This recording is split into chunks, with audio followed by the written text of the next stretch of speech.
Class 10th history का ये chapter the age of industrialisation, most important question जो हैं इस चैप्टर के वो हम इस वीडियो में कवर करेंगे। वीडियो को जरा सा भी स्किप मत करिएगा। ऑल्सो इस वीडियो को अपने फ्रेंड्स के साथ और जो भी आपका ग्रुप है उसमें जरूर शेयर करिएगा, सो दैट जो मोस्ट इम्पॉर्टेंट क्वेश्चन है वो सिर्फ आपको ना पता चले, बाकियों को भी पता चले। ओके, तो इस चैप्टर के जो मोस्ट इम्पॉर्टेंट क्वेश्चंस हैं वो हम डिस्कस करेंगे। ऑल्सो हम डिटेल में इस वीडियो को बना रहे हैं, डिटेल में एक्सप्लेन करेंगे हर एक क्वेश्चंस को। सबसे पहला क्वेश्चन है जो कि बहुत इंपॉर्टेंट है, what is proto industrialisation. Proto industrialisation क्या है, ये बहुत इंपॉर्टेंट क्वेश्चन है। ठीक, before factory system, proto industrialisation refers to the phase before the factory system when goods were produced in villages and small workshop।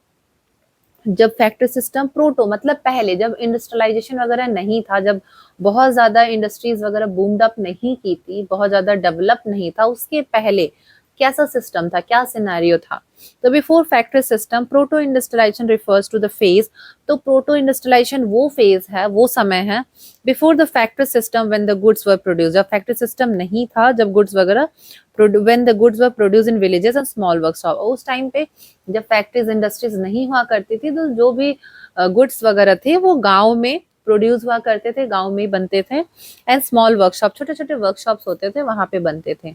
Home based work होता था, मतलब लोग घरों में काम करते थे।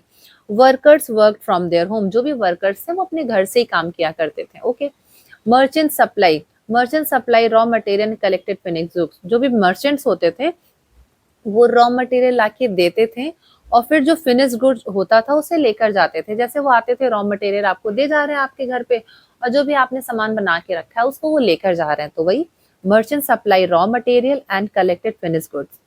ओके, ये अगर 4 मार्क्स का आ रहा है तो आपको बस सिंपल सिंपल 4 पॉइंट्स लिखना है, नथिंग मोर देन दैट। ठीक है, इससे ज्यादा आपको नहीं लिखना, आपको बस पॉइंट्स में ही आंसर लिखना है, number 1, number 2, number 3 and number 4।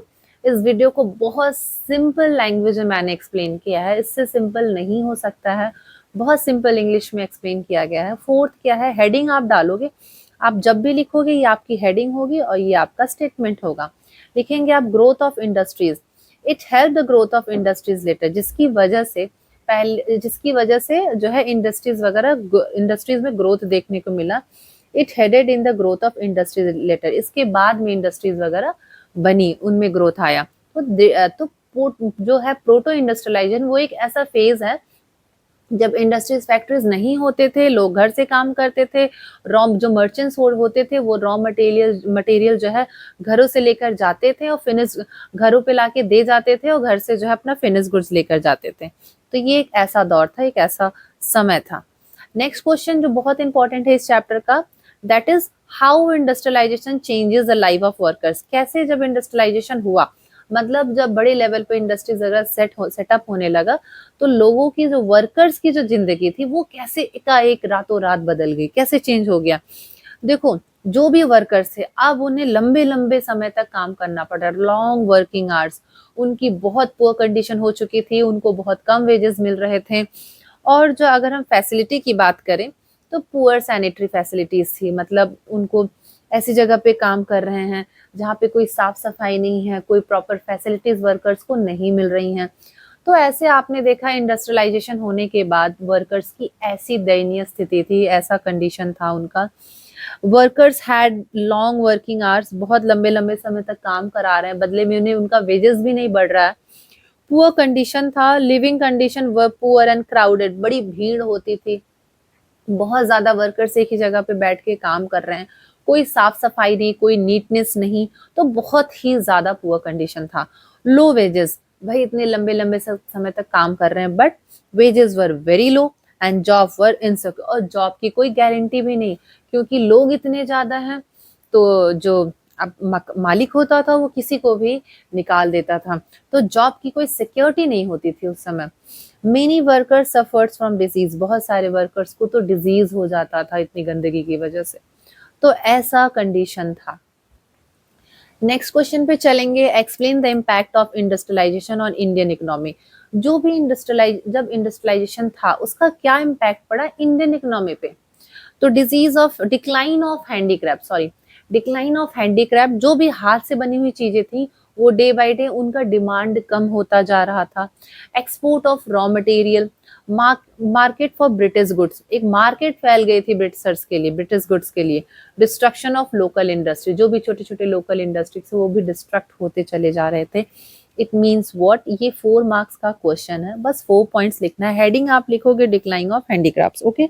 इसमें आप फिर लिखोगे Indian handicrafts decline due to the British policies, जो भारत की हैंडीक्राफ्ट है वो ब्रिटिश पॉलिसीज की वजह से जो है वो डिक्लाइन होती जा रही थी। Raw material were exported to Britain, जो भी रॉ मटेरियल होता था वो ब्रिटेन पहुंचा दिया जाता था। India became a market for British goods, Bharat एक मार्केट बन गया था। भारत अब एक देश नहीं रहा, भारत एक मार्केट बन चुका था फॉर ब्रिटिशर्स के लिए, ब्रिटिश गुड्स के लिए भारत एक मार्केट बनकर रह गया था। Destruction of local industry, poverty and unemployment increases, Indian economy पे बहुत गंदा इम्पैक्ट पड़ा, जो इतनी ज्यादा गरीबी बढ़ गई वहां पे, अनएम्प्लॉयमेंट हो गया, पॉवर्टी हो गई, अनएम्प्लॉयमेंट जैसी स्थिति वहां पे देखने को मिल रही थी और ये बढ़ता ही जा रहा था। नेक्स्ट इंपॉर्टेंट क्वेश्चन अगर हम इस चैप्टर का उठाएंगे तो that is why were hand labour and steam labour important in industrialisation, क्यों जो हैंड लेबर था और जो स्टीम पावर था ये दोनों इंपॉर्टेंट था फॉर इंडस्ट्रियलाइजेशन।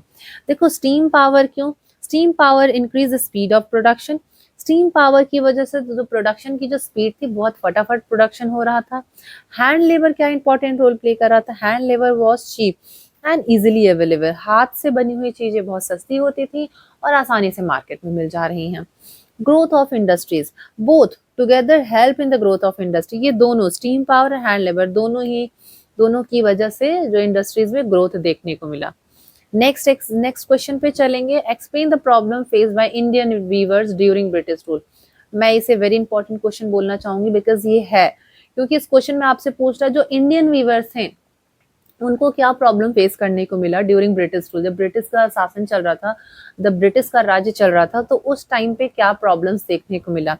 तो machine cloth, lost garments, raw cotton prices. Machine cloth क्या था, both Britishers machine made clothes flooded Indian market, जो ब्रिटिश की मशीन की बनी हुई कपड़े थी वो इंडियन मार्केट में बिल्कुल फैली हुई थी बड़े लेवल पे।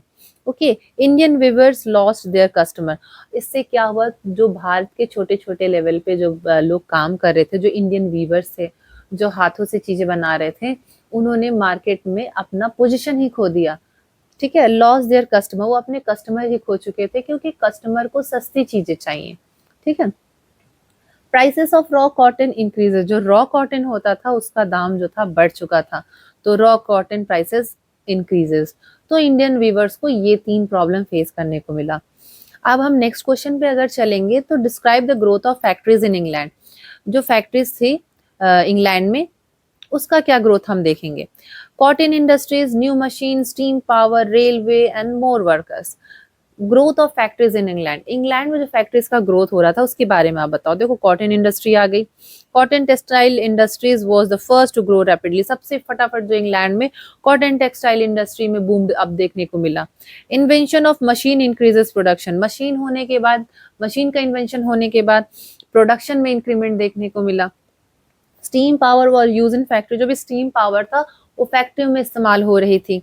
रेलवे की बात करें तो रेलवे ट्रांसपोर्टेशन में हेल्प कर रहा था, जो भी रॉ मटेरियल था वो रेलवे के माध्यम से एक्सपोर्ट इम्पोर्ट हो रहा था, तो railway help the transport raw material and goods. More workers की बात करें, large number of workers were employed in factories, large number of workers, बहुत सारे वर्कर की रिक्वायरमेंट बड़ी थी फैक्ट्रीज वगैरह में, बट फैक्ट्रीज का क्या कंडीशन था वो तो आपको पता ही चल गया। तो ये वो इंपॉर्टेंट क्वेश्चंस थे जो इस चैप्टर से